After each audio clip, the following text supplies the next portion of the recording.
man, did I screw that up. We had our Elliott Wave training intro on there rather than the market breakdown at the beginning. So I added the other one in there.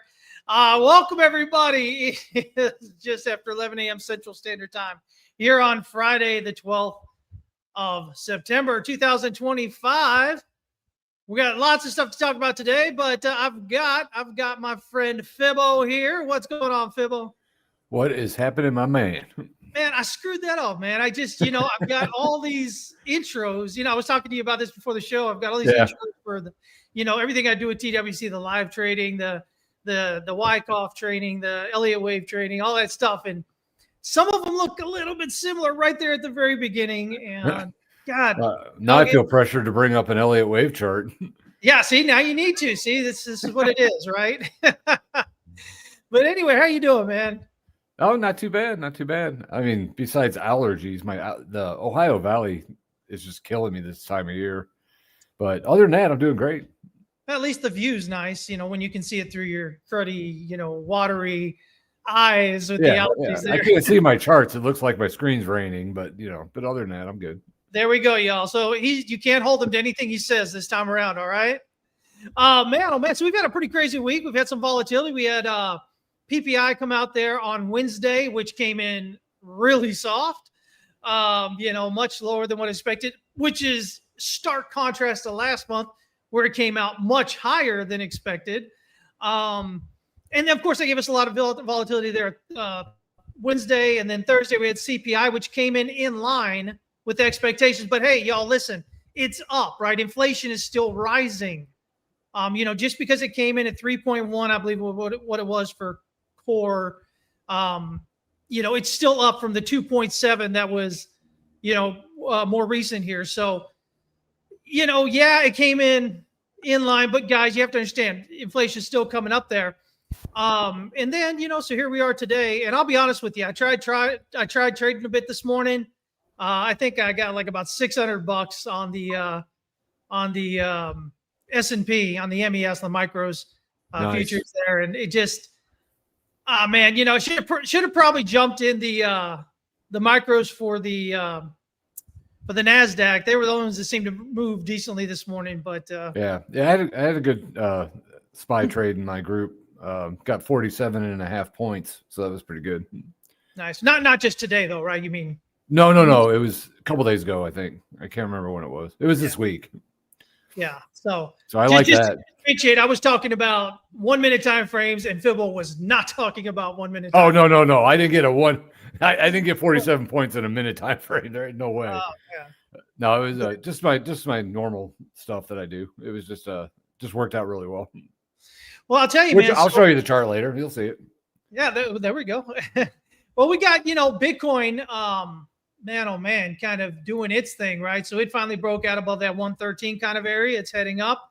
We've got alts starting to kind of push out. Every night I do the market wrap for our members over there at the Trading Academy. And, I'm usually looking for anywhere from 5 to potentially 15 crypto charts in that. And so many of them just looking the same, right? The same basic structure, looking for the same kind of moves. And we're starting to see it. And now we got, I just posted a chart here on Twitter that shows the total 3 ES. And the total 3 ES, for those of y'all that don't know, that is the total market cap minus Bitcoin, Ethereum, and the stable coins. And that shows us on the monthly here pushing right up against all-time high resistance, which has been there basically since around Q4 of 21. Oh, shoot, we even hit it up there in May of 21, Q4 of 21, and then again here around November, December of last year, January, February this year. And here we go again, pushing up against it. So I think alts are probably looking like they're more likely to break out than not pretty soon here. So I hope you've got some alt charts. Yeah, I got a few. They're going to want to see those. Hopefully people are excited about this. I mean, people have been complaining forever and a day, it seems like, about, alt season and everything not being here. So it looks like might potentially be having that opportunity here. But yeah. So I guess we'll go ahead and get into it, man. Let me. I have a few of those charts, but we could also, check some chat and see if there's other charts that I might have. Might want to see. Yeah, I just had a couple pulled up, but we'll start out with Bitcoin because that's been my main position here lately. This is the 4 hour, and the interesting thing is with the 4 hour, the bear zone that hit back on August, basically mid-August, we went into the bear zone here, and as we went into the bear zone, the target that I had that I liked was you take the furthest point from the trend line and take that same rate of change. And it matched up really nicely at my previous shallow fib, which was my major line in the sand on this. So as this came down and hit 107,955 on this, this was a trend-based extension here, but basically as it came down, I think the low was, what was the low there? 107,250 right here. We bought at 108 because I had an order in off this target. So we bought there. And of course, we would have stopped it if I had 3 consecutive settlements underneath this previous shallow fib. But when you bring this over, yeah, it wicked down a couple of times and actually closed once underneath of it, but then it got back above it and then came back down and retested again. So this whole line in the sand held, which was a key thing for me. When you look at it from a long-term perspective. And this previous shallow fib comes from, I don't have it on this chart, but if you come back and look all the way back to where, I mean, I think it's way back when, I can't even remember when it was, but it's when I keep moving my fibs up. And if the shallow fib on any of these bear zones does not break the previous shallow fib, then the whole trend continues.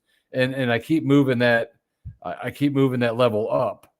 So when you're looking at it from where we're at today, we're looking at that 108 is that line in the sand now. Now, if we get new highs, because right now this one's marked at the high. So if we get more highs, this will keep moving up and up and up. And that's going to be my major line in the sand to kind of give us that inflection point of going from a bull market into a bear market. But I think that's going to, might take a while, hopefully. But right now that was a key level. So we bought there, which is good. And then it bounces up and then we get back into the bull zone. Not a lot of momentum there for a while because we broke into it and got into this little period of consolidation, kind of testing patience again. But as we got into the bull zone here, basically we bought again. So you bought, get a little dollar cost average. But there was actually a couple other positions that I held on to because I was just holding to see if this line would hold. And if it ended up getting the 3 settles under 108K, I would have been out of all of it and then went back to the drawing board. Because I think if that would have broke, I would have been looking at 85 to 90K possibly. So the way this is kind of working out, if you go this direction, we have an early target there at 116.9 that was trying earlier, but didn't quite get there. But what happens is as we get new highs here, the shallow fib comes into play. So if it comes back down in here and hits the shallow fib, it's going to be another buy. So I'm 40% long or 4 tranches long right now. And these are the targets to take profit based on, one is the trend line break there at 116.9, 118.6 is the start of the actual bearish threshold there. So as this breaks into the bullish threshold, that becomes a take profit target. If it wants to continue higher, the 127 to 141% level, that's between 121.7 and 123.3, that zone right there. I'm looking at just that previous high that kind of works through these candles here. And that's where the 122.3 comes from. And if it wants to really continue to rally, the 200% is there at 130. So those are my targets to take profit off the buys that I had on this 4 hour. So I liked that the 108 held. I think a lot of people were probably, as I continue to take my notes and try to write books and try to do all these other weird things, all of it to me is all about psychology. It's the liminal space where emotions run the highest. And it's typically around those really, really strong inflection points of flipping from support to resistance. Because when it was at 108K, I'm sure you could have went out there on X and everybody was thinking that the world was going to end. But when you look at the charts and you look at the internals and look at the momentum and look at what's going on and the volume and the different things, you can kind of see that 108 seemed like a pretty decent support. So, and it held, which is good. So that's just more confidence on my end, at least for my model, that says if this 108 wants to hold, any correction that comes down to a shallow fib is a sign that the next run to the upside should just be just as strong going forward. Now, of course, the momentum is really light in here, and it's starting to build now. And now we're back above 30 and getting the ADX kind of cranking. So to me, this whole structure looks really good. Bull zones, being maintained even on this little drop as soon as we got into it. Came back down and kind of retested the break point here. Didn't have 3 settles underneath the break point, but it was close. But the bull zone held, and then we just went into this period of everybody's like, oh, it's so boring. It is, and sometimes it is. But we got broke above this high, so I like it. And that's where we're at on the 4-hour. Going on to the daily, that actually hit last night into the bull zone. So that's actually a good thing. 108 holds and on the 4-hour and clicks into the bear zone or into the bull zone and goes from there. I was waiting for some confirmation from the daily to give us a bull zone, and then we got that yesterday. And that's a buy. So if you're the shallow fib right now is at 115.2, basically right where we're at. So that's a buy for my system. And then the first target, if you want to follow the fib extensions, with the bear zone starting there at 116.7, and then you look at the first extension, it's between 119.3 and 120, I think 0.6. I got a target of 119.3, which is basically right at the low. The reason I picked that is because that's the start of this threshold, this bullish threshold.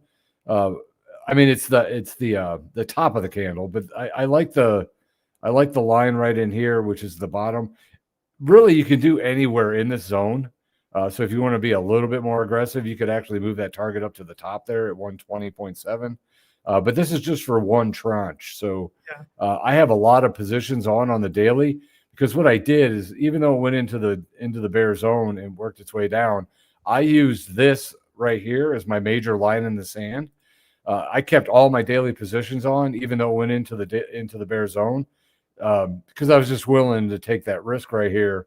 But it held. I didn't buy any on the daily down here. I did it on my 4-hour, but I did buy the daily into the new bull zone. I'm actually 50% long on that on my trades here. I'm a little bit underwater on that at the moment. My last one was at 115.7 on that, so I got a 117 average on all of those buys, but my 4-hour is at 111.4, so I'm a little bit in the money there. Kind of losing here. I'm not too concerned. I think we're going to be kind of cranking up on this, kind of moving up on this market and start getting this rock and rolling back to the upside. Now, I didn't do a trend line here, but I mean, there's like a little bit right here. I don't know where that would end up, but if we look at furthest distance, probably this right here. Let's move that down. Move that like that. I think we're looking. That's pretty close to that first target. So it's not a huge move, but if you're trading the break of this, you had the 3 settles right above the trend line right there. So you could have been buying right here, and then you could use that as a trade if you wanted to trade the actual break.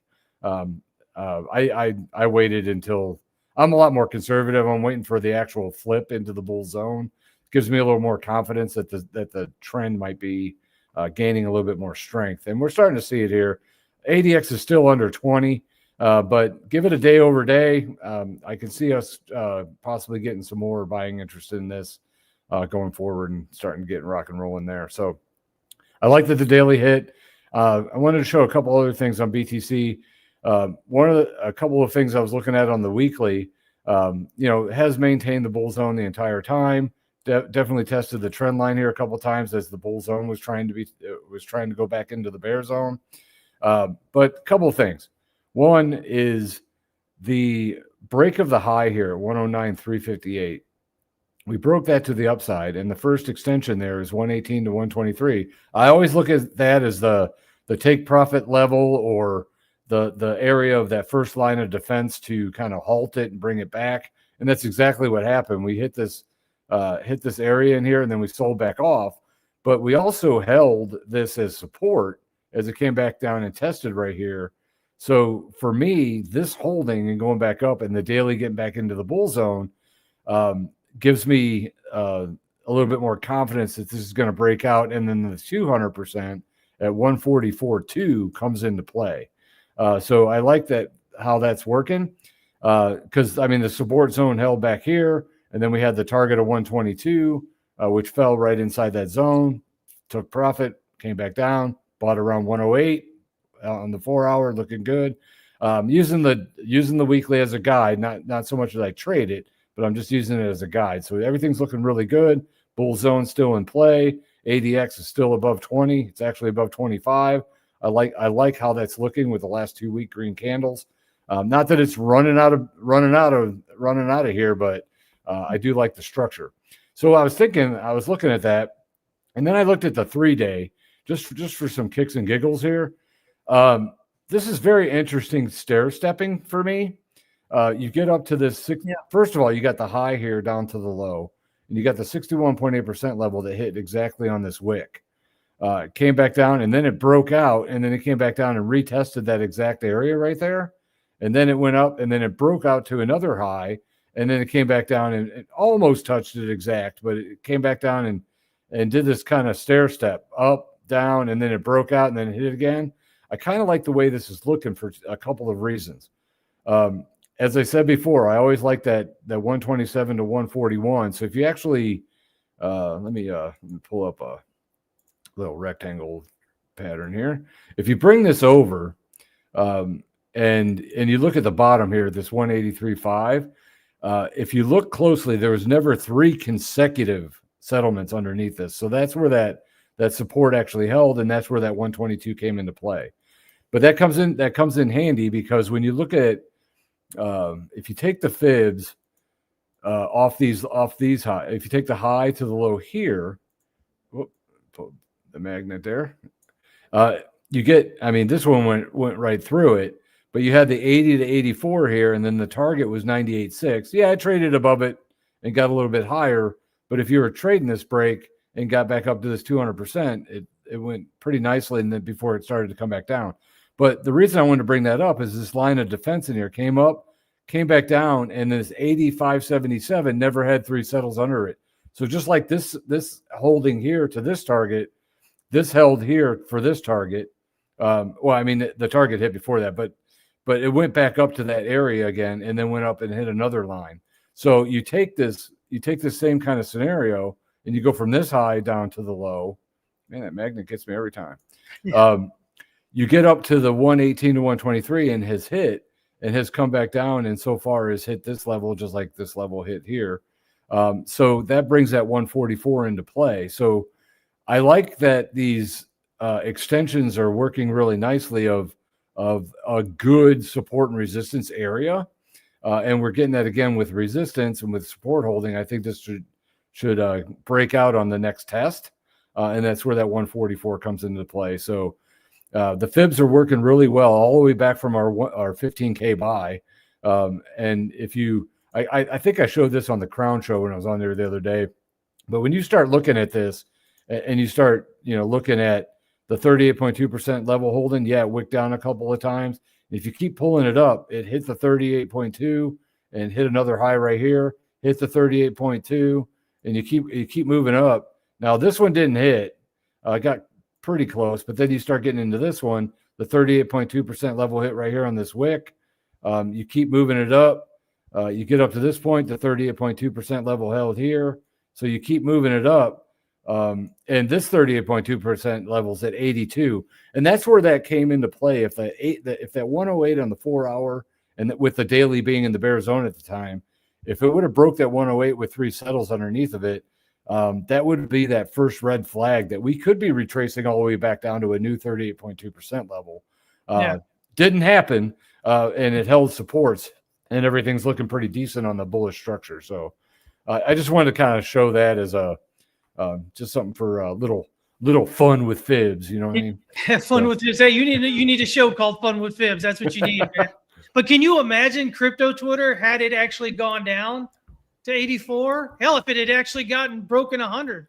I mean, can you imagine how crazy things would have been with people? Oh, yeah.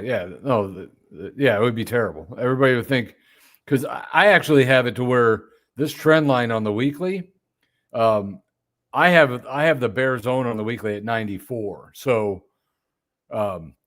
that would have been that first red flag of, okay, this could correct a lot harder. Yeah. But that would be like saying, hey, look for the low 80s, and then look for that next level at the low 80s. But the low 80s on this is still the shallow fib, because it's just like on my 4 hour on my daily. Even though it goes into the bear zone at 94, you still have to have 3 settles below the 84. So you could, or 3 weekly settlements above or below that 84. Consecutive, right? Yeah, consecutive. So just like the support zone held here, if this would have broke the 94 and went down to 84, everybody would have been like freaking out. But it's really still support, and it still shows a bullish pattern. It just would have been a much larger correction. Into that point. But a lot of people I could see would be very, very scared, but I'd be backing up the truck and buying at 84 for sure. But didn't happen. Everything's looking good, with 108 being that nice little level. And I think the 108 level, when you start looking at what you look at when it comes to Wyckoff, I think there was a nice dip underneath there before it headed higher. And all of the Wyckoff pattern looked pretty good for that level too. So if you take not just what I'm looking at, when you take some other studies of that and kind of combine them, you're looking at an area that could bring a lot of buying interest, and that's what we kind of saw. So kind of worked out. Let me interrupt you for just 1 minute. I see Roy is in the audience. Roy is with us over at TWC, and he had some surgery done earlier this week. And so I'm glad to see him here. I'm glad to see that he says the doctor said everything went great. So good to have that. By the way, also congrats to Roy. He's jumped in with the live trading with us, and he passed the combine for a Top Step count there in 3 days. So nice. Three days in a row, got it done in there and did it. So congrats to Roy. I want to kind of say that publicly, and also, of course, glad to see that he's back home and doing well and recovering after his surgery. So yeah, absolutely. Get that out there. Yeah, here's to recovery for sure. He said he's heavily medicated. Maybe so. If he's heavily medicated, does that have anything to do with the good trades? Well, hey, he's heavily medicated now, not then. He wasn't. No, I'm just messing. No. Here's to a good recovery, man. Hopefully everything goes well. No, that's good to hear. In 3 days, that's 3 days, pretty good. man. He did like I think he did something like 12 or 1300 the first day, 1400 the second day, and then he just needed like a couple $100 or $180 or something to pass it the third day. And like I teach these guys, if you're going to do a prop account, just do what you have to do to get there, and then don't do anything. Don't sit there and keep trading it. Just be done. Once you hit your thing, be done. Wait for them to get you going there. So yeah, cool. All right, let's. You got anything else you want to look at on BTC before I move on? No, man. I think I like what you're seeing there. If we're breaking out to a new all-time high, I'm kind of looking up around 153, 155, something like that. So it's just a bit further than your 140 change. But when you look at that, like on this one, the 200% went a little bit higher, and this 200% could go a little bit higher, with no problem. So that 150 could easily happen. This is just more of a take profit for me and my system. Doesn't mean that it can't go higher. It's just that I'm taking profit. I don't care. But I mean, it's good though, because especially if you're coming in, you're like, oh man, that's a big move from 128 to 155. Well, the interim target along the way is would you say is 140 what? 144.3. Yeah, 144.3. I mean, Yeah, so that's a great way. If you're coming into the show and you're watching along and you're following along, I mean, right there, you would look initially right there, and if it continues going higher, then you can look up to the next one. Yep. Just start working It's all about like not trying to hit the exact top or the exact bottom. Yeah, exactly. And sometimes that happens, but and if it does, it's typically by accident. It's not. I love, right? Listen, guys, you're sitting here, you're talking to two guys that have almost 60 years together of experience doing this, and we're telling you, listen, you want the meat of the move. You don't have to grab the absolute low and the absolute high. And usually, if you do get around that absolute low, around that high, usually it's much more luck than anything else. Yeah, so, but it sure is fun when it hits. It's nice. It's good to go out there and say, look, I got that. But we don't expect it generally. No, not at all. I actually tell a lot of people that trying to find the tops and bottoms is kind of an act of futility, and it'll frustrate you trying to do that. But very much so. All right, Ethereum, man. Oh, finally. Here's another one that we went into the bear zone. Back in late August 25th. Yeah. Went into the bear zone, but again, we went into this low period of momentum on the ADX, this black line here that was really low for a while. So it was a little bit of a sideways to lower target or market here. But the previous shallow fib over here was not even anywhere close. So as you get into this is more of just like a bearish correction in an overall bullish market. So I didn't really do much in this bear zone. I was waiting for, there was a target down here. I was actually going to buy if it got down to this point, like I did on BTC. If it would have tested the previous shallow fib, I would have bought there and then stopped it if it broke out and then looked for much lower targets. But it didn't, went sideways and started to, finally get some life here and get ADX started to build.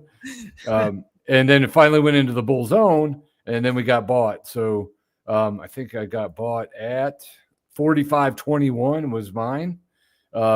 So because it's a market order, so depending on when you see it or if you're right in front of it, it was right around that area. So I got it in at 45.21, and then typically you could use this 100% right here as your first target at 46.45 is where it's at.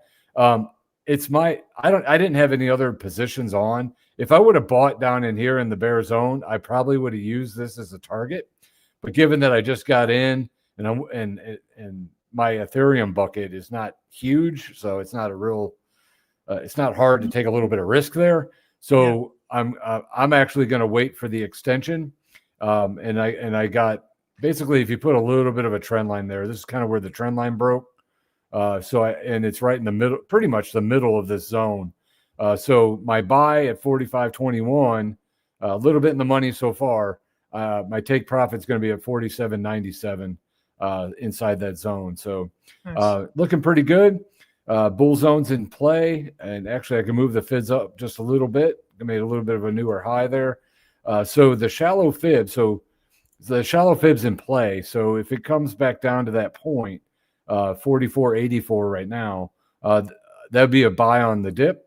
And then you would look for this next target up here at 5,082 on the next buy. So one tranche, the target's at 47.97. If it comes back down and gets a second tranche, then you're looking at the 200% up there as the next level. And if it gets up to that 200%, then this level over here, I would start to move that up to that point, and then this line in the sand, just like in BTC, will continue to rise as it gets up to that point. So that's where I'm at on that. So just getting started on the 4 hour here for Ethereum. Now on the daily, it's been bullish and has not went back down into the bear zone. So if you've been playing this one, the next target there is at 51.83 for the daily, and if that wants to run up to that target, this 50.82 will hit as the daily is making the target up there at 51.83. Shallow fibs in play on this one. The high here hit, but it never got back down to the shallow fib yet. So I don't have any positions on this. The only way I would do that is a dip down into the shallow fib at 40.39, or if it gets 3 settles above 52.37, I'll get back in that way. So otherwise, I'll just kind of wait on this one. I do have some other targets up here if people are long and they want to see different levels. But if the initial one that I got in at, I took the profit at the trend line break objective, which was just the furthest point underneath the line to that point.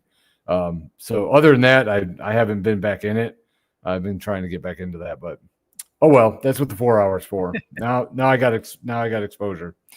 Given that we're in the alt area, if you look at Solana, I've had a few people in my group been asking for that one. We went into the bull zone here.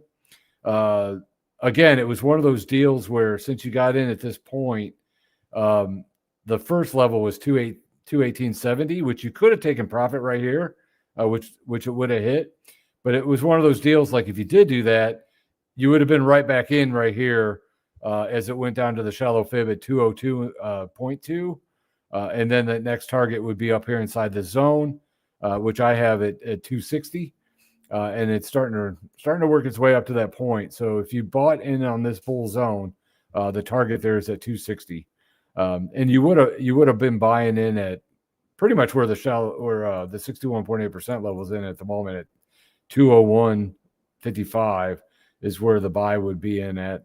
I did not buy it, but if you did buy it, you're long at 201 with a 260 target. Unless you want to get out at 218, which is fine too. And if you would have played it like you're supposed to, you would have got out and then got back in, and then you would have been going up to that next target. So looking pretty good on Solana there for the daily. And then on Link is another one people have been asking about. This one's working out pretty well too. So going to the bull zone, which is right here. You're already above the previous shallow fib, which was way down here. So you got in. You would have been buying roughly at about 15.31. Again, you could have taken profit here, but the 200% looked pretty good. Pops up. So watch. This works out really well. You get in. You get up to this point. You take profit. Now, of course, you don't hit the high, but you do take the meat of this move. And then it drops back down into the shallow fib right here at 1766. Yes, it did dip down to the 61.8% level. Did not have 3 settles. Tested you right here. So if you did buy here, you're sweating it a little bit right here. But it held. Did not have it. Basically, if it would have had the third settle, we probably would have went into the bear zone. You would have lost on that, but it didn't, which is good. So you would have been long right here. The next target was hit right here because this was the start of a bear zone. That was the top of the fib extension here at 20, basically 23, and that hit. So if you would have moved the fibs up to this point, you wouldn't have bought right here. But as it made up to another high, you would have came right back down right here and bought back in at 22.35, right at the shallow fib right here. And then that next target's up there at the 200% at 28.30. So if you're playing it, you got in, took target, you got in, took target, and then on the dip here, you would have been bought back in again and hopefully get a third target. So all of those together should be a nice little bull zone, a nice profitable bull zone for you on Link. So I like how that held really nicely on that. So looking good. XRP is a piece of shit. Oh, sorry, I shouldn't say that. No, that's how you really feel, man. No, I'm only going by what my model's showing here. We're still in a bear zone. It hasn't broke out of that yet. So even though that you had this rally to the upside right here that looks like a nice, kind of a bull run and turning bullish, it did not for me on the way I look at things. Now there was some momentum for the bulls there, and we got that move to the upside, but it didn't break into the bull zone. And again, we have on this latest move to the upside here, still hasn't broken into the bull zone. So for me, XRP is really not a buy. So you could do it two ways. One, if you really wanted to have some exposure in XRP, as it went into the bear zone here, you could buy at this 277, which is the 61.8% level that even got tested here, but never had 3 settles below it.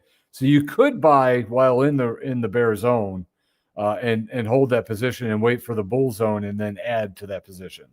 But I didn't do that. I was waiting for a much larger correction down here at the start of the bull zone. Now the bull zone hit here, but using the ADX and the way I look at things, that's where I start my fib. So the 222 would be the buy on the dip there. So for me, I'm waiting for a buy there or a new bull zone. So we haven't hit that yet. So I shouldn't say that it's a piece of shit, but it's not in the bull zone yet for me. That's basically what I meant by that. Freudian slip. So, yeah, exactly. Before we head on to other stuff, is there any other alts you want me to try to pull up? Or well, somebody was asking here. Alvin was saying, our friend there from Australia was saying, can we check out AVAX? AVAX. I could try. I'll see if it's updated or not. We'll find out. Or I could just you pull up in charts that you haven't looked at in a few months. You're like, oh, I haven't touched that since 2021. Well, that one's not the right one. Let me I was about to say it's not even green, man. AVAX. Let me try this one. This one might not be it either. Well, but it's green. Oh, yeah, it's just not updated. Let's do a little update here. Let's go into the new bull zone right here. Let's get rid of that. So basically, I mean, we're back into the bull zone right here, and it looks like looks like you start the fibs right there at 1229. All right. So far that's our fibs for let me extend that out and get it out of the way. And let's give it a nice cool color. All right. So right now there's the shallow fib. And then if you go back to the bear zone hitting right here, barely, but it did. And I'll move. This is kind of the bear zone that we're looking at. I'm not going to go back and do all the other adjustments, but this is where we're at the moment. So we're doing a little live with fib here. There you go. And I don't think people ever get to do this with you. So thank you. Yep. And then this is the bull zone. So what I'll do here is, since we went into the bear zone there, you're going to start. This one's like pretty crappy, but I mean, let's see, bear zone. Then you got let me just check something real quick. This was the bull zone right here. So yeah. Okay. So basically this 200% is right there. You're going to be looking at there. You're going to look at there. So basically you're looking at this. This is your extension. So if you go out to here, I'm just cleaning this up so you can actually read it. All right. Oh, I don't want to extend it because then it gets really messy. All right. This is where we're at. Broke into the bull zone. You would have been buying right away on that. So you're, kind of breathing, but you're a little bit underwater at the moment. But the first target, unfortunately, is going to be pretty tight. But the first target there is going to be about 31.5. So if you bought in, at 29.40, basically is where you'd be buying in at. You're looking at 31.5, which is really tight. However, if you want to look a little bit further back, what I would do here is I would look back in history here to see the closest kind of area here for the 200%. And this looks like a nice little, let me see. We got basically looking about right here, but yeah, we can use that just for kicks and giggles for now. You're gonna be looking at this here. Let me put it down to where I'm supposed to.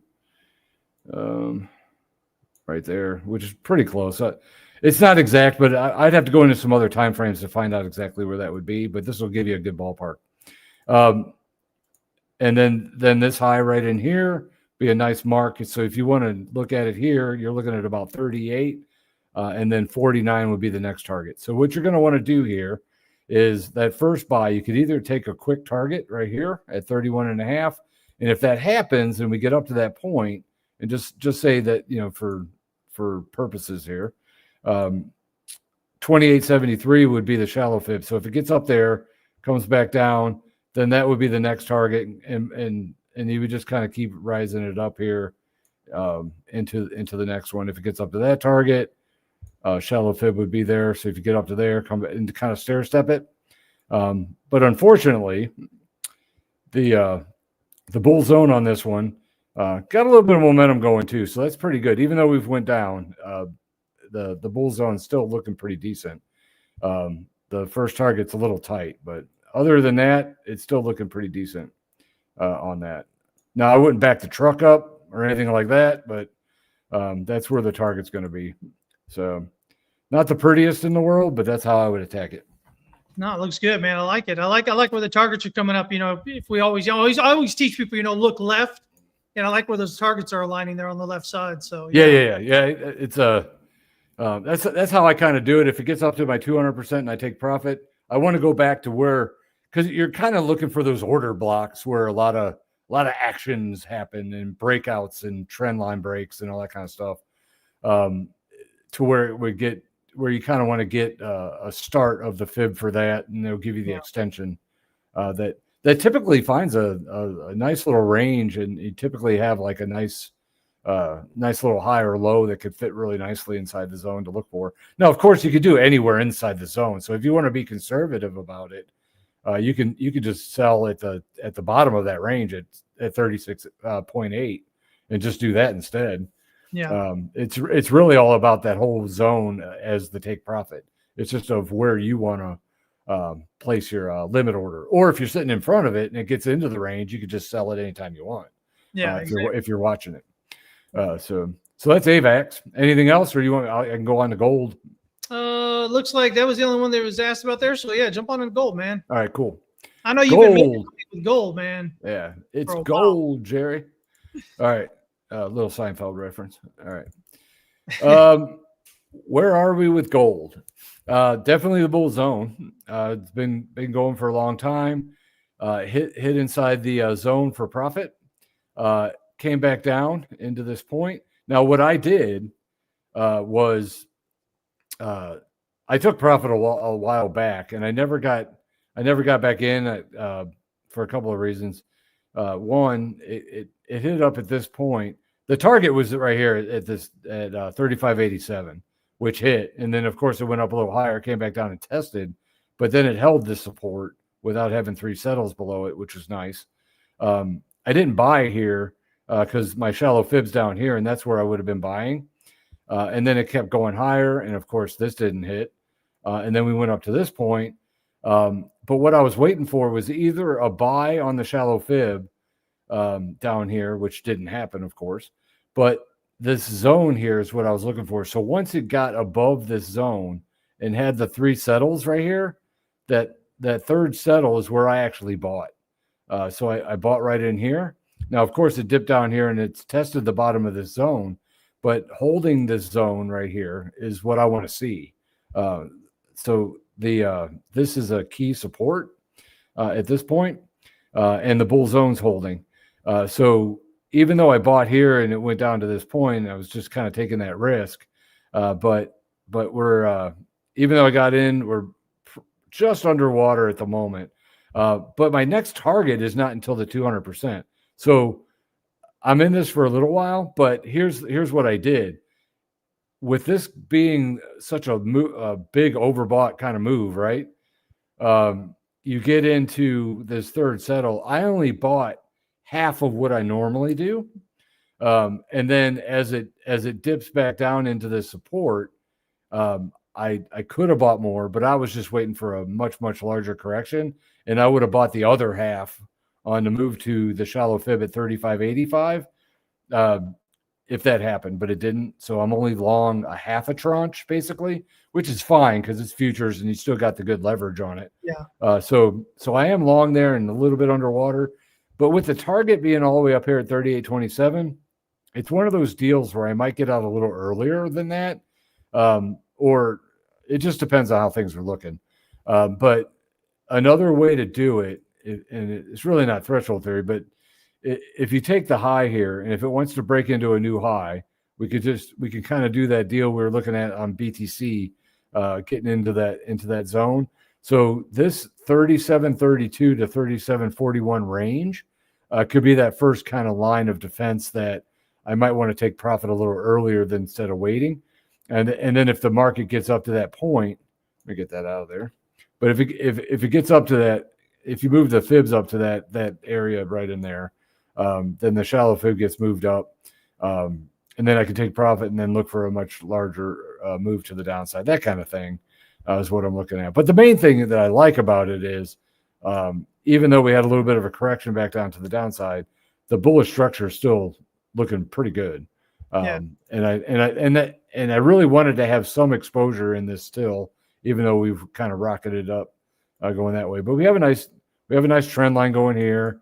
And then another thing we also have is the you could also look at the trend-based extension off of this latest leg right here, with the hold right here, and then go up to this point and the hold at support. You could also use this as a level, that 37.38, which I got rid of. I think probably falls into this. Yeah, it falls right inside that zone. Yeah. So that's where I would probably be looking to take profit off of the buy I had on the zone there. So a little bit more fun with fibs, looking at gold there. And then going on to some other stuff, dollar, just waiting. I have that target down here at the 200%, or even though it went into the bull zone here, it never got back above this previous shallow fib at 100.81. It started to get up to that point, but never even got up to it. But when it went into the bull zone, you can see that the momentum is just not there at all. And I highlighted it in blue here. So even though it went into the bull zone without momentum, you're just getting into this range of consolidation. But then if you're in this range of consolidation and you don't have a lot of momentum and it never really broke that resistance from before, it's still down. So it's sideways to lower. So that's why I have this target down here, just kind of waiting for the dollar to get down to that point. And just kind of boring. But overall, it's still. And another thing is, if you're looking at like trend lines and stuff, if you're looking at this trend line right here, it's that same kind of thing. It broke into the bull zone, or it broke the trend line, came back down, and then it broke into the bull zone, but never really got any momentum. So even though you broke this trend line, there's no momentum behind it. No, I didn't look at volume or anything like that, but I mean, I do look at volume, but I don't have it on here. But so even though a trend line broke, you still need momentum. You still need volume, that kind of stuff, to give you that look, but not enough to give us that sense of the dollar is coming back. If anything, it's not even close to coming back. So what I'm going to do now is I would probably just move this trend line up to this point and then look and run this one. So if this ends up breaking above this trend line, and there's momentum behind it, that might be that first red flag that it might start to turn. But for me, it's still 3 settles above that 100.8. So in other words, if you break this trend line right here, instead of taking the furthest point of this, it's probably more along the lines of just this little move. So it's going to pop up and hit this resistance again and just keep us bearish. But we'll see what happens. But I know a lot of people like to look at the dollar versus some other, commodities or assets or other things that are out there in the world. And as long as this is still going lower, I think the staying long on the assets that we've been looking at is the way to go. And then SPY, if you look at SPY here on the 4-hour, went into the bull zone. So pretty. Yeah, it's working nicely.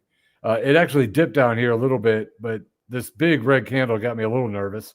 But it held pretty nicely. So it went up to this point. Of course, you hit the target right here and took profit, and then you bought the shallow fib, and then you're like, oh shit. But never really went back into the bear zone. But yeah, this is an ugly candle.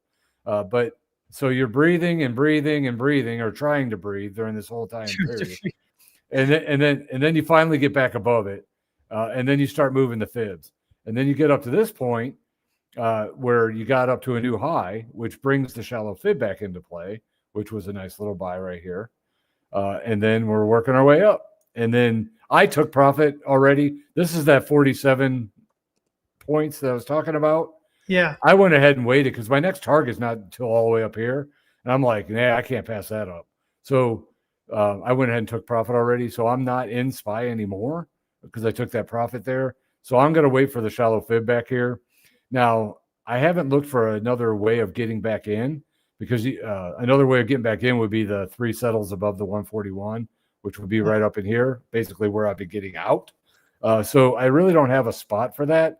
The only thing I probably would do, and this is, when I say probably, I probably won't ever do it. But if you, this latest leg right here, yeah, it's still really high. I would have to wait for 3 settles above this. So I'm out of this for a while, which I'm fine with it because I'm really waiting for the shallow fib at 65.58 because the bear zone's not until 65.09. So if you get a nice little correct back to basically to the top of this zone and to where the shallow fib is, to me, that's a really good support spot. So that's where I'd rather be buying with the type of leverage that this thing brings us. I'd rather be buying down at the shallow fib and then bring this in as my next target on the buy there on that. So that's where I'm at on SPY. So that was a nice little move. I took it a little early. And it's kind of weird because like when you take a model like I run with the bull and bear zones, you got to remember that it's there's rules and then there's guidelines. Yeah. And yeah, there's rules to it. But the 200% target is not really a rule. It's a guideline to say, hey, that's your next take profit target. But then again, risk management comes into play and you're thinking, well, there's 47.5 points on the table here and looking pretty good. Yeah, exactly. And a couple of things I looked at, I think if you look at the high to the low right here, it was that first level of the 65.77 to 65.83. By the time I saw it, it was already above it. And I was thinking, I better get out and take some profit. And what I'm liking and I'm seeing so far, and I guess I could do it this way too, but I really don't want to.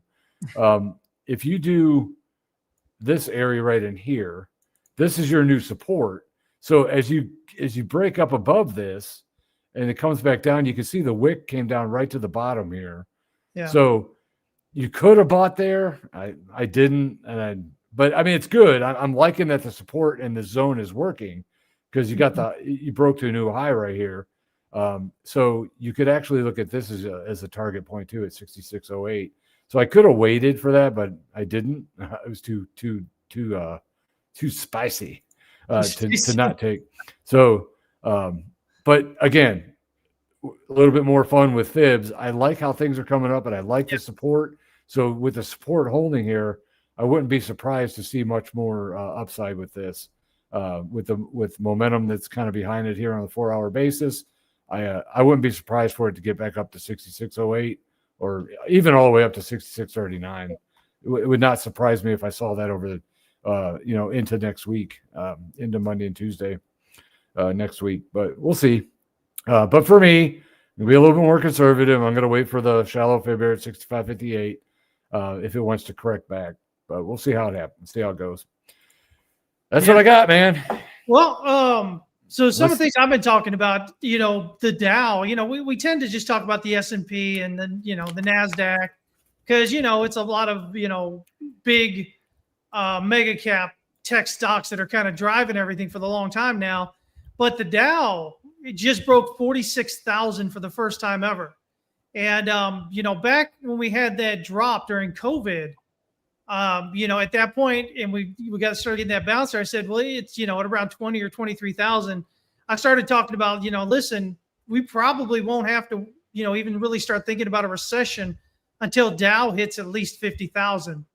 And I mean, right now we're like less than 10% from that, which is crazy when you think about it. 50,000, man. I mean, we got up right around that 30,000 area, right? And then COVID hit. And then you had that, that shortest recession ever. Where it dropped down to, 20 or 19 or whatever, and then started bouncing right back up for that. And the Dow has just been really, really doing well, along with everything else. And, even though people don't really talk about the Dow, the thing we have to remember about the Dow is it is the what do you call it there? It's a more broad-based index, right? So, your NASDAQ is all as straight up basically tech. Your S&P is very heavy tech, but it's got some other stuff in there. And then you get to the Dow, and the Dow is much more representative of the overall, market, because it's much more broad-based.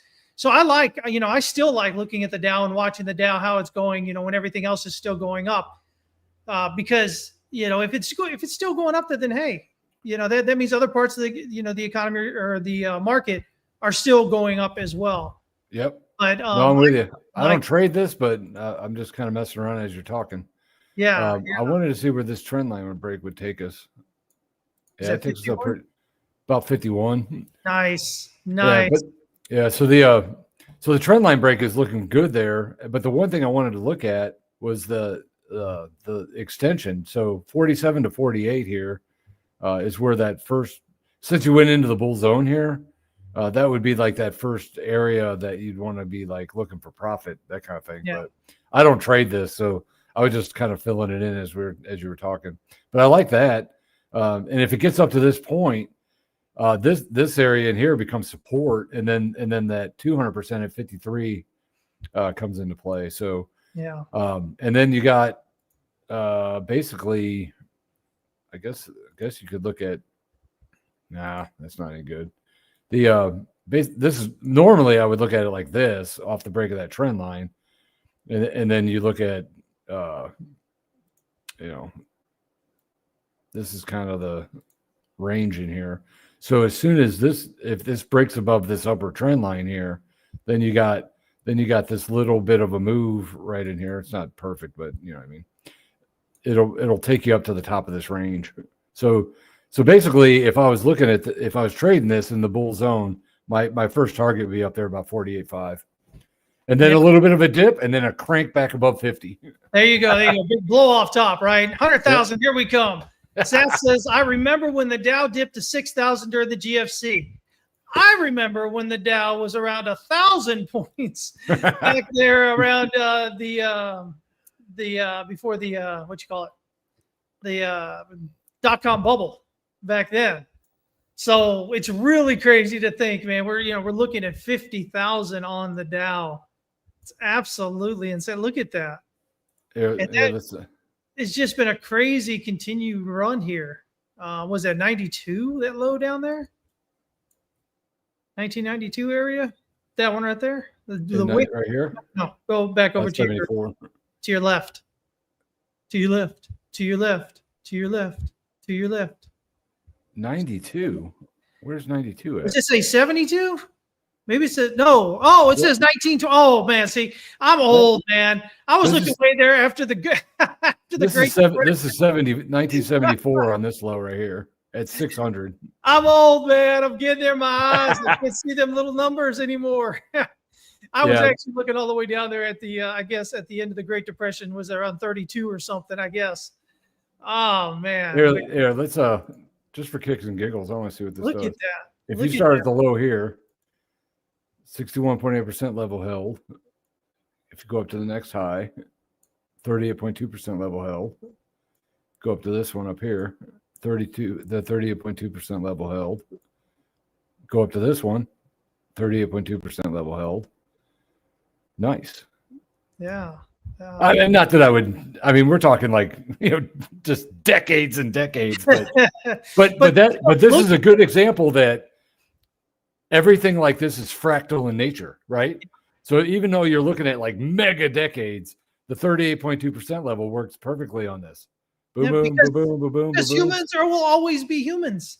This is the one thing I try to explain to people all the time, right? It's but the market is basically run by algos and this and that. Yeah, but they're based on what we know about human beings and how they act and react. That's what it's based on. Patterns, man.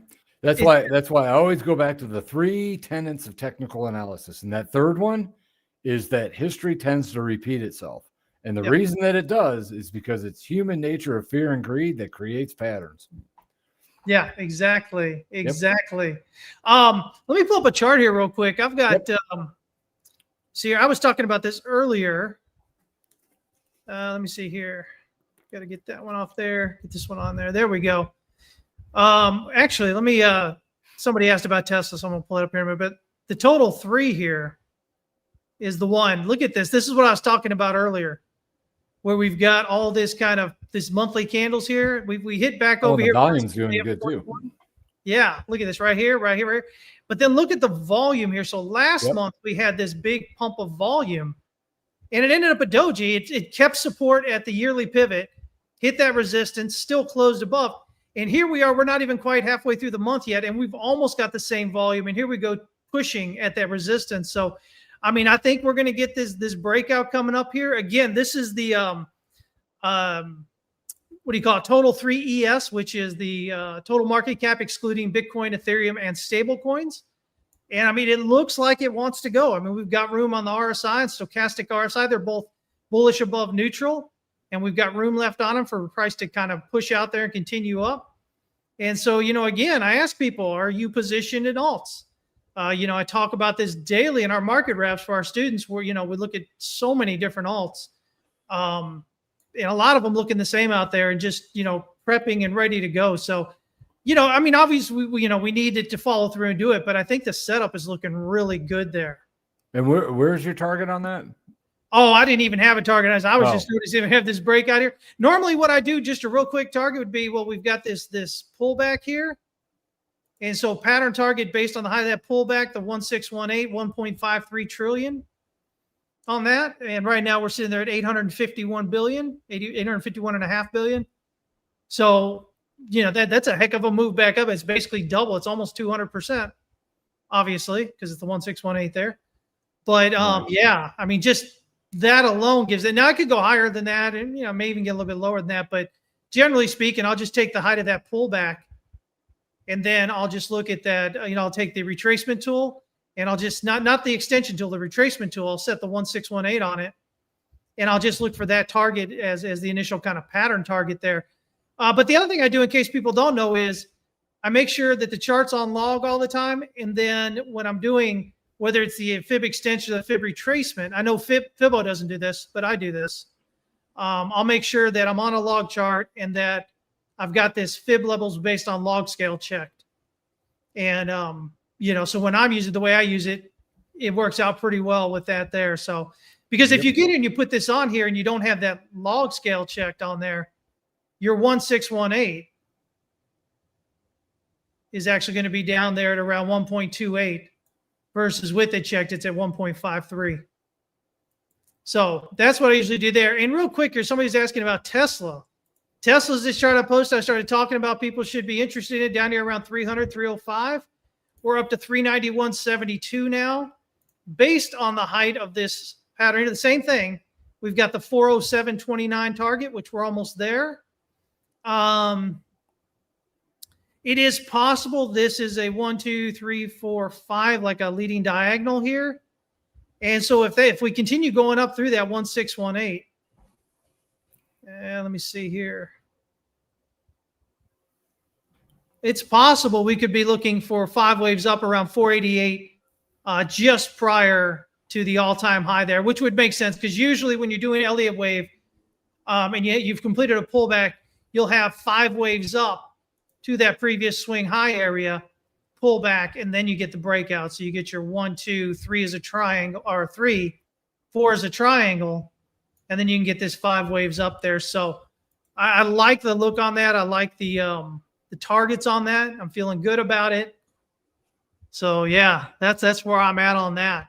Yeah, I have a target of 507 on Tesla. Yeah, I mean longer term. Yeah, but you see here, do you have that chart? No, I was trying to clean it up, but it just got back into the bull zone here. So the way this is working, I don't have it all on here, but basically the break of this trend line right here. Yeah. The break up here comes back down and retests. It went into the bear zone just barely. So it went into this whole period of consolidation, which is all this area right in here. Yeah. So in other words, it went into a bear zone that really didn't. So you got into this consolidation. So with this breakout and this holding right here and then go into consolidation, and now we're back into the bull zone. This trend line break objective is the target at 507. Right up there. So I love it, man. Yep. I love it. So, you know, hey, listen, and I think I even put a little kind of teasing post out there on X, said something like, why aren't you in Tesla yet, or something like that. Yeah. Back there when we were down there a bit. So yeah, Tesla and really good. let me see, like if you just do this, this basically trend line break here because of the new bull zone. I don't know what this is. We'll find out. But the furthest point underneath the line to this one is going to be basically 457. Is that pretty close to what you were talking about? Let me look there real quick. It's sounding kind of familiar. Well, I said 407 was our pattern target here. Yeah, I got but I mean, I'm roughing this in, but 456 and then whatever, and then the 507. Those are going to be like the two levels to watch. Yeah. I like the idea of the 5 moves up into that, you know, previous all-time high there, or the current all-time high. I like the setup structurally. You know, I have a triangle on there, breaking out of a triangle. We call that a thrust. And usually you get what you're seeing now, which is this bigger movement out, even though, you know, you had a little bit of potential leading diagonal there, though. But, you know, these big candle kind of moving up now really kind of adds the idea to, you know, maybe a wave 3, because wave 3s are the larger candle spread, large volume kind of spike coming with it. So I'm definitely liking the way it's playing out overall, for sure on there. And here's what I would be looking at right here. This is a weekly. So if this weekly ends up getting into the bull zone right here, that's going to be the confidence of that daily I was just looking at to get that impetus that we need to push it higher. So if this goes bull zone, I mean, you're looking. That's where a lot more of those highs will come into play. Yeah. But I mean, I don't trade the weekly, but I know it's a mess right now. But the break into the bull zone here would definitely be a nice signal if it ends up. I don't have the number on here, but given where it's at right now, if it's settled right now, we'd be in the bull zone, and then we can rock and roll from there. And so that's going to be a good confidence builder for people that are probably sitting on the sidelines of going, okay, should I buy into this on this big log candle this week? I think it could bring more buying interest into the market, but we'll see how it ends up. Yeah, and as a matter of fact, let me pull my chart up here one more time. Let's see here. One more time. So you know, you made a great point there. You know, I don't want people to think this is my final target. This is just locally based on the count we've got going here. But again, you know, what I do is I look at the height of that pullback, right? The highest point of the pullback, and measure that out, and that gives you a quick pattern target. In this case, up there around $815, based on the height of this pullback from this all-time high in December of last year down to the pullback low here in April of this year. Nice. So based on that, we would get that. And then again, if this is going to be, you know, a 1 up here and a 2 in the pullback, which should then pull back probably right around the, you know, this part of the triangle. I can just throw that on here real quick. Yeah, so if we can get this to rally right up there toward that all-time high, then pull back about 50% right about there into the triangle, that would potentially even get us higher up here around $1,661 as a target. So right now with this going, you know, that's the way when I'm looking at stuff, that's kind of the way I look at it, right? I've got my initial pattern target, my potential 1 to 5 waves up target there.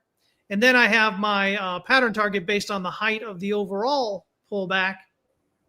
And then I have, of course, you know, just assuming here that we get 5 waves up here, we get 3 waves on the pullback right about here. And where that would then generally look as a 3 and a 5 on that as well. And so that's how, you know, when I'm looking at charts, that's how I set it up. And that's how I kind of get I rough in my, you know, my longer term targets with what's going on with the shorter term things that are going on as well right now. Real quick, somebody here, Exotic Thanks, says, what's up? Or as you would say, what's up from Lithuania? You say it better than that. He says, what is the top for Bitcoin? Still 200,000? Yeah. For now, timing's a little different, but right now, The 209K that I had as a target to the upside is still in play, but it's moved a little bit more from the November into the December time frame. Now, if we don't, like on this latest move that we just saw with the 4-hour and the daily going bull, if it doesn't make a new high on this leg, like if we don't get to a new high going on this leg, it will probably push that target into the first quarter of 26. But if we start to break into a new high on this next leg, then that 209 is still in play for December, or at least by the end of the year. So there you go. go. So the answer is yes. I'm still playing it to where that 209 is still in play. And then we have one more question here from T-Bird. What's going on, T-Bird? Says, how do you guys short the market when the time comes? What type of derivative do you think is best for beginners? I don't know about for beginners, but the way I do it is and I did this in other stuff too, not just crypto, but I'm about capital preservation. Yeah. So if my weekly, like if I'm looking at BTC on the weekly and the weekly goes bearish, I will actually buy puts to use that as the tool to gain some of the downside. So if you get a much larger correction into this big bear market, and I don't know where those levels would be. I have to figure out what strike price and all that. But that's how I would do it, is once I get into it, like if I'm looking at a stock or anything like that, and it goes into a long-term weekly bearish market, I usually will buy puts at significant levels. And then once it gets to that level, just like I do just like we're looking at my zones on the long side, when you flip that into the weekly, I'll buy puts to protect that downside. But then I'll also trade the 4-hour and the daily on the short side. So you can kind of do it both ways.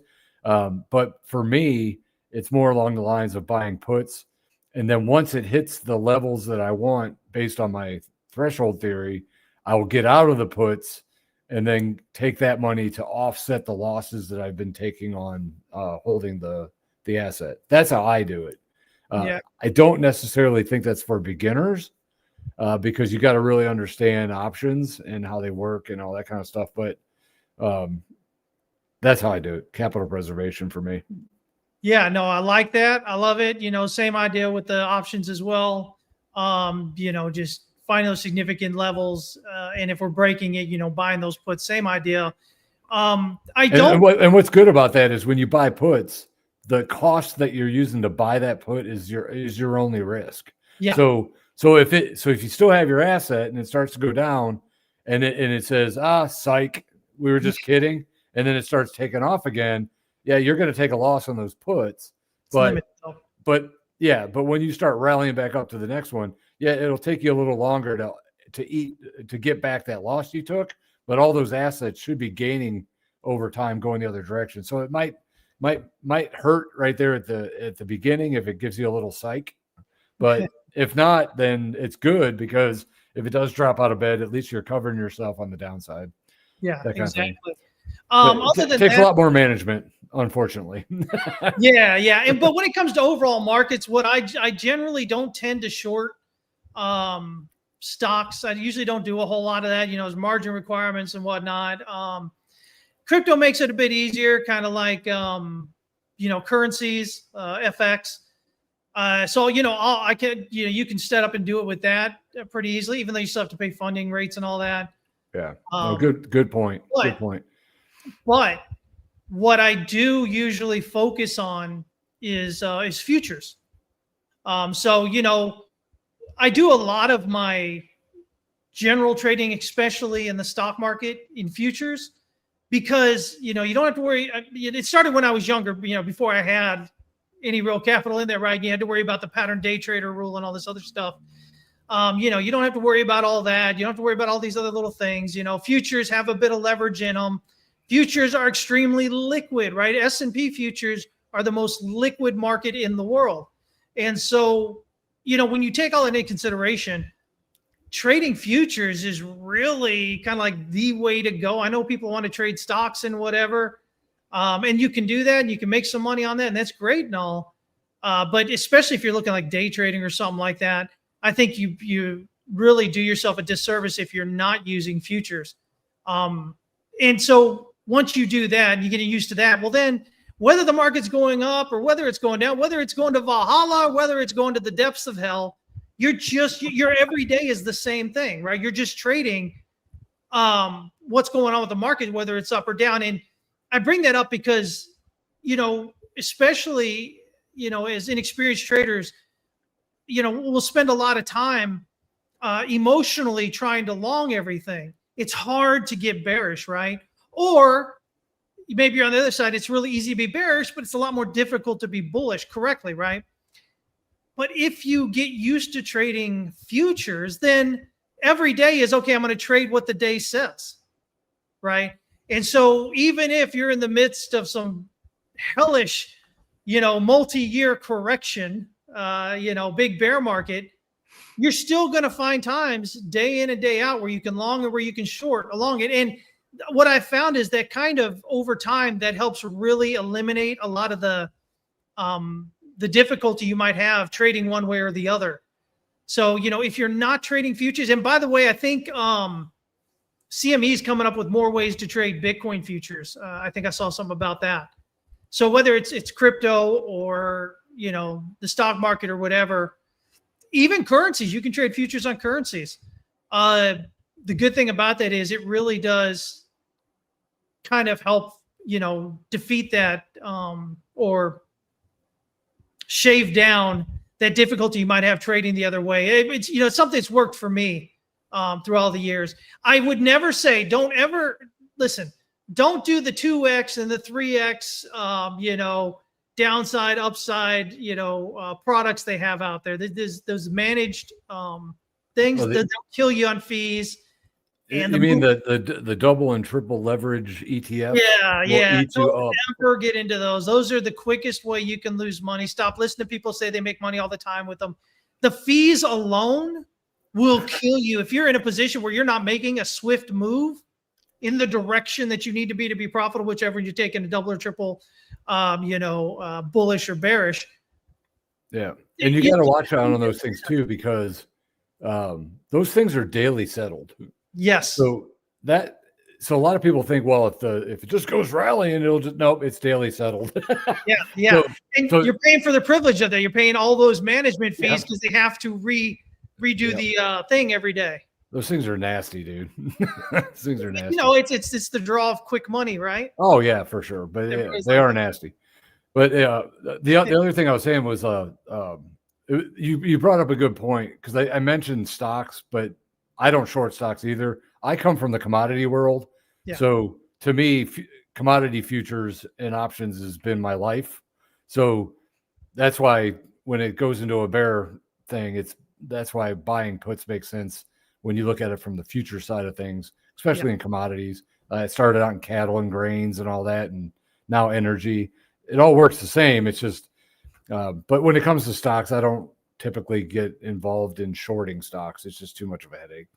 Yeah, it really is. It really is a headache. And I don't know how much of that's going to change when they tokenize all the stocks and everything here over the next few years. But I've just, again, I found it easiest for me, just in terms of access and exactly, everything else, just to trade futures. Futures make it really easy to shorten, and long and whatnot. Oh yeah, it makes it too easy.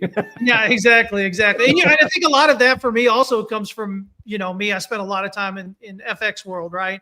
Spent a lot of time trading currencies where it's just like crypto, right? Basically, you're up, you're down, you got leverage. It's all these stupid things that get people to jump in there, go, oh, I'm going to be rich overnight. But the trading itself, you can have a directional bias, but I don't know, at least for me, it always seemed like stocks, it would always make me more emotional as far as the direction goes than what I was with currencies or what I was with futures. Crypto as well kind of makes me feel a little bit more toward, the long side than the short side. I'll be honest about that. So, again, the way I deal with that is trading futures, and that for me at least has worked. So I don't know if that'll work for you, T-Bird, but if it does work, there you go. There's a little something that I gave you there. Little something. Little something, right? But okay, it says Bitcoin's starting to move. Yep. During the stream. Love it. 115.5 now. All right. I like that. 115.9 is what I show. What mark are you looking at? I'm looking at the Bitcoin all-time index, all-time history index. I love that chart. I used to always use the Bitcoin liquid index or whatever. Oh yeah, I know what you're talking about. But that thing settled. You had to wait till the end of the day for it to settle and whatnot. Yeah. This Bitcoin all-time history index, it's constant all throughout the day, just like the regular charts. It's constantly moving, and so it gives us a lot better look there. Cool. For anybody that's interested, I'm looking for a breakout of about, depending on what chart you look at, about 117.5 on the Bitcoin all-time history index. It's actually 117,440 and 43 cents. If we can break out above that to me, that adds confidence to the idea that the low is in and that we're going to break out to a new all-time high. That doesn't mean it happens tomorrow, but for me, that's kind of my area that I'm watching for the big kind of move. We've had local areas to kind of signal more possible further upside, but that for me is the big one we're looking at, that I'm looking at to get us up there, 130, 140, 150,000 heading up there. Let me see here. When you're speaking on futures, are you specifically talking about perpetual or dated? Oh, I'm just talking about I'm not even talking about perpetual. I'm just talking about, I'm talking about the normal futures, that you're going to get. Like if you're talking about the S&P, you can trade the micro E-minis, MES, the NASDAQ, you can trade the micros on that. You can trade the micros on oil. That's what I'm talking about when I say futures, or the micros on Bitcoin. I'm not talking about like BitMEX's perps that they use or anything like that. Yeah, and same for me. Yeah. The monthly cash settled futures. Yeah, exactly. Yep. So yeah, there we go. Anyway, so man, I guess that'll probably do it there. So glad to get you in today, man. I know you've just been busy at work and saving lives and making money and all that fun stuff. Oh yeah. No, it's some Fridays just get so bad in around that noon time by the time I get home, and it's nasty. But if I'm around, I'm on. There you go. So we'll try again in 2 weeks, guys. As always, we do try to do these every other week. And up until just this past summer, really, Fibbo's been able to get in every other week. But it's always, dependent on his access that he has from work. Yeah. But he and I may be working on something where maybe he doesn't have to worry about that as much at some point. So, we'll see what we can do with that. And then I'll just make him go live all the time because I'll own him then. I'll make him go live all the time. You guys have to watch him all the time. Get on live now. There you go. Right. Hey, listen, as always, man, really appreciate you showing up and your insights and everything that's going on with the charts. If y'all like what you're seeing here, you can join us over at TWC members.texaswestcapital.com. By the way, yesterday marked 8 years we've been in business. We joined we started up TWC in September 11th, 2017. And it was my last year of law school. As a matter of fact, I got out early of law school and finished early and started this right before I did. And so I'm doing a special here. I kind of teased about it last week, and I decided to go ahead and make it a full thing for right now. 55% off. If you want to join us there, the Liquidity Cartography, jumping in there, you get everything I teach. You get everything Fibbo teaches. You get our charts. You get our things we're looking at. You get the live trading with me 3 times a week right now. We're trying to get that up to 5, trying to find the time to slip that in there. But speaking of live trading, by the way, Ted is a new member. He's been with us just a little bit now. And he put a post in there, and I put it on Twitter, on X there. But he mentioned that this was his best week ever due to the things that he had learned with us here since he joined. Hell yeah. He had 3 consecutive positive days, profitable days in a row. And he was up, I think he said something like 3.6% or something, 3.64% on his account. So really, really excited for that. Nice. Because it just, it just goes to prove, what you and I talk about all the time. You just buying access to something won't make you better at it. You have to put in the time and effort. You have to go through the whatever coursework is there. If there's lives, you need to join in the lives. I do live trainings 3 days a week. And then I do live tradings 3 days a week, right? And what we found out is that the people who show up to these things and interact and kind of discuss and ask questions, they're the ones who are really making the great strides. They're the ones that are jumping in there and doing it, right? And it's the same thing, with the stuff you learn from Fibo. You join us, you get access. He teaches you. He's got a course there to teach you how to do what his system is, but he also gives you the trades that he's currently looking like he was doing today. He says, listen, here it is. And he's always up there. Listen, it did hit or it didn't hit or waiting for it to hit. So multiple times a day, he's usually letting you know, listen, here's what's up with the current charts that we look at. And, do we enter yet? Are we waiting? Are we almost there? Are we exiting? All that kind of stuff. And if he's leaving a little bit early, he'll let you know. He'll let you know why. He's like, yeah, a lot of profit. I don't want to jinx this. Let me take the profit out a little bit early. Sometimes it's just too good. Yeah, you just, man, when you look at that and you see the, the 4 or 5 digits on your profit, from a single trade, you're like, I need to kind of maybe just go ahead and take this here and wait for the next entry now, right? Yeah, because especially in like SPY and those kind of markets, Gold. I mean, you could be up 47 points and all of a sudden you sneeze and you look back up, you're like, damn, I lost it all. Yeah, exactly. So we'd love to have you there. I would definitely love to have you there. I know Fibble would love to have you there. There's just so many ways to learn how to trade there. But at the end of the day, it's all about teaching you the underlying, which is the mentality of what's going on. How does liquidity form? Why does it form? And Fibble looks at it a different way than I look at it, but it's the same idea. We look at both of what we do is based on human beings and how they act and react and whatever. So our levels may be a little bit different sometimes, but our timeframes are often different as well. But it in the way he does it, his system is different than what I teach. But again, it's all about understanding how that liquidity forms and why does it form. And so, you're going to get as much of that as you can possibly do. We're not here to simply say, listen, this is what you do, and that's all there is to it. Yeah. That doesn't, okay, sure, you can go out there, maybe trade a little bit like that. But I know I'm a firm believer that the more you understand about what you're doing and why, the more profitable you're likely to be. And Yep. And we come from a little bit more of measuring psychology and social mood kind of background. So exactly. That's where the whole human element comes in of knowing, why the markets move. Yeah. And a lot of people just don't realize how they move. And I think that's good because even though we come from the same kind of, learning and probably mentored in a certain way, our approaches are completely different, but the basis and that foundation of measuring that psychology is the same.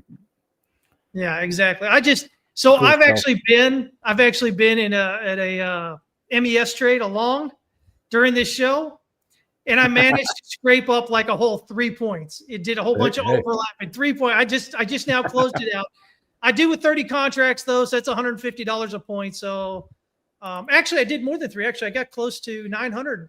No, what I get? 500 on there. I got 500 on there. So yeah, just over 3 points, $150 a point. So I got tired of sitting here waiting for maybe to do something. Today has just been a really slow day. So I had my trade earlier, my trade now, I think I made about $1,000. It is what it is. So there it is. But anyway, hey, listen, if you want more of us, do it. Join us. Do it. Stop playing around. Stop making up excuses why it's a scam or why it won't work for you.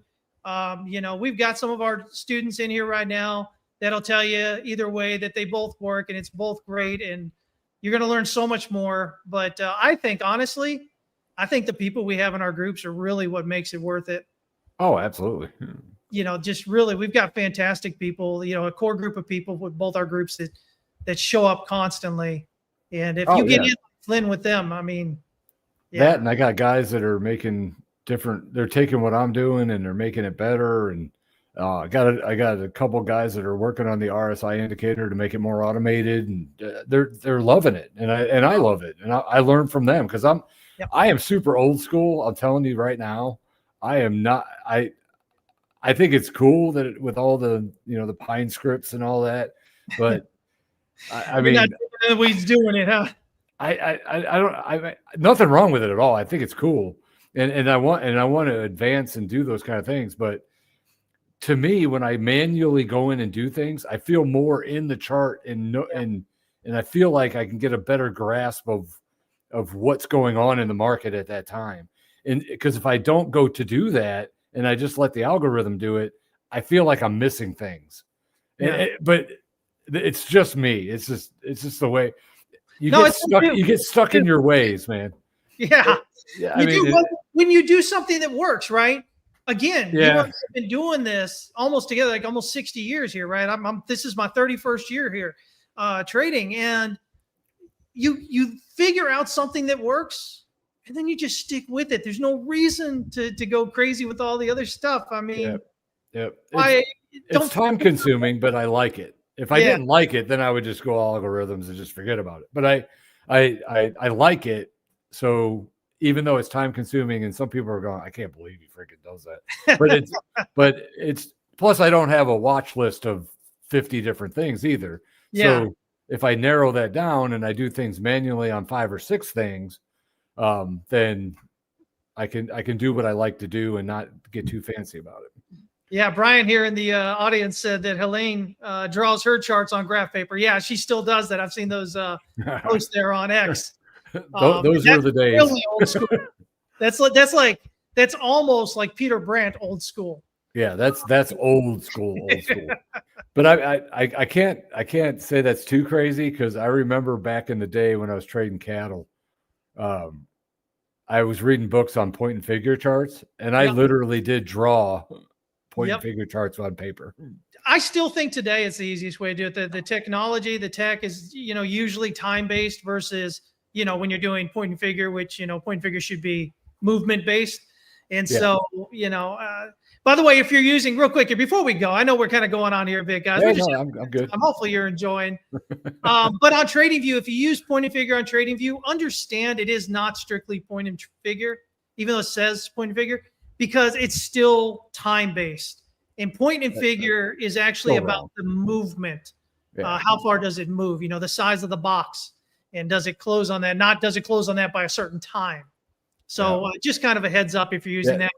Yeah, when I was trading cattle in my office, I had a big whiteboard, and I had the point and figure chart on the whiteboard. Nice. Because it's not time based, so you just if the box moves, $1 or whatever it was, I would just go up and just make a mark on the board because that's all you got to do. Yep, and then I'd be waiting for the breakouts on the horizontals, and that's so old school, dude. That was what 25 years ago. It still works, but it was fun. I think point and figure. People make fun of them, but I think they're pretty interesting. Point and figure works really extremely well, and if you understand the Wyckoff method and you use point and figure the way that Wyckoff did it, those pattern targets are just insane. That it reaches them so often. So just some stuff for you guys to think about. I think we're about to, and I know I'm hungry. I got to get some lunch. It's almost 1 o'clock. Well, 12:40. So I need to get out of here. But yeah, like I said, hey, listen, guys, come on, join us. We'd love to have you there. If you're really willing to put in the time, the effort, the work to do it, I fail to see how it's not going to significantly improve your trading if you join us there. So if you want to join the liquidity cartography there, just go to members.texaswestcapital.com. Use the code 550FF, so 55 off, and it'll give you 55% off, guys. That's a celebration here of 8 years the TWC's in business, hopefully changing lives, making people 55 is a fib number. And 55, and you know what? I can't drive 55. It's Van Halen, man. It's the Red Rocker. So, Sammy Hagar, right? So, come on. That's what it's about. That's what it's about. All right, listen. I can't drive 55. There we go. We got Fibbo singing here for y'all now, too. All right, man. Listen, as always, remember, the only thing you control is how much you lose. So please keep working on that risk management. I hope y'all have a great day, a great weekend. Trade safe out there, and enjoy this ending outro video here. Take care. Trading tip: always manage risk before chasing gains.